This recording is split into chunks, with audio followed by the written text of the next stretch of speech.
Good morning, it's Corrine. I just wanted to come out here today and kind of report back on how my day went yesterday. I think at the end of the day I talked about how I had a bit of a breakthrough when I thought about the ability to use my INFJ imagination to imagining having a family of origin that is unconditionally loving and accepting of me. And the funny thing is, I did use my imagination yesterday, and I used it for most of the day, and I had a really calm day. So it was actually really good. And, it's interesting with our imagination. I think as INFJs, we do have the widest imagination. I think a lot of us have had, the ICs, the imaginary companions, most of our lives. Whether we admit to it or not. And that's always been a bit of a coping skill. And it's interesting to me how I can use this in a positive way. Now, at the same time, I understand as INFJs, we don't want to be fake. We don't like things that are fake. We can tell when people say one thing but feel the other because of our FE, like we know when people are lying. And so in that sense, I realize, some people will look at this imagination and see it as being fake.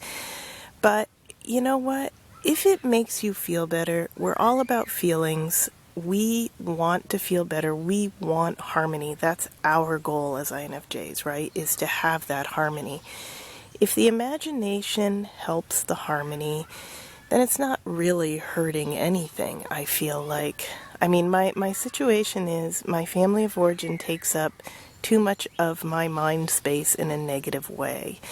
What happens is if I interact with them and they, continually make me feel bad about myself. And so when I'm no longer with them, I will continue feeling bad about myself. I will continue in my mind having these imaginary arguments where I'm defending my own authentic self and defending my existence.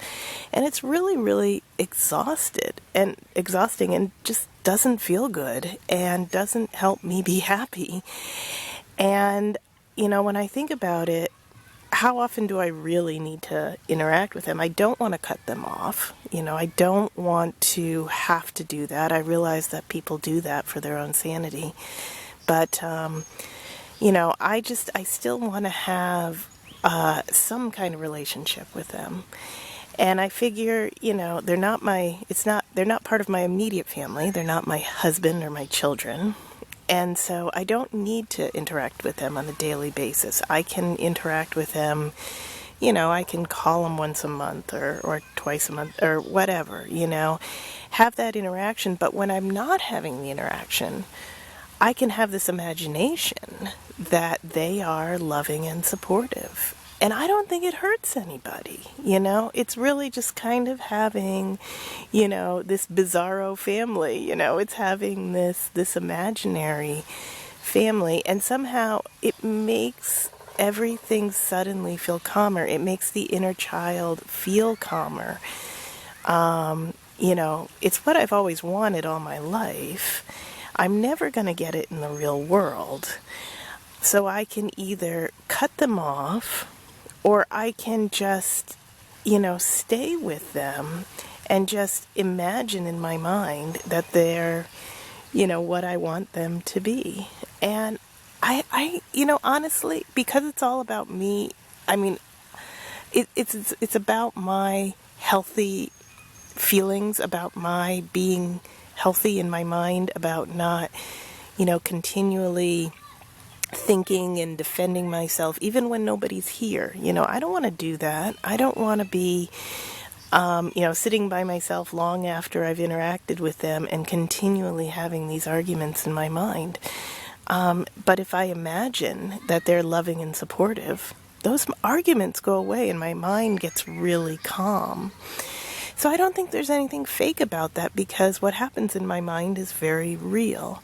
Now, I don't think you can do this with your spouse. If the person that's bothering you most is somebody you have to see and interact with on a daily basis, I think this is really a lot harder. And and you probably need to be with a family therapist to figure out how that could work together. I'm very lucky because I chose an INFP husband, so he is just, I feel that gentle, loving, and support from him, on a daily basis, and my kids are fine. I feel like I have a good relationship with the children. It's really coming from this dysfunctional family of origin, where I feel like most of the burdens in my life lie.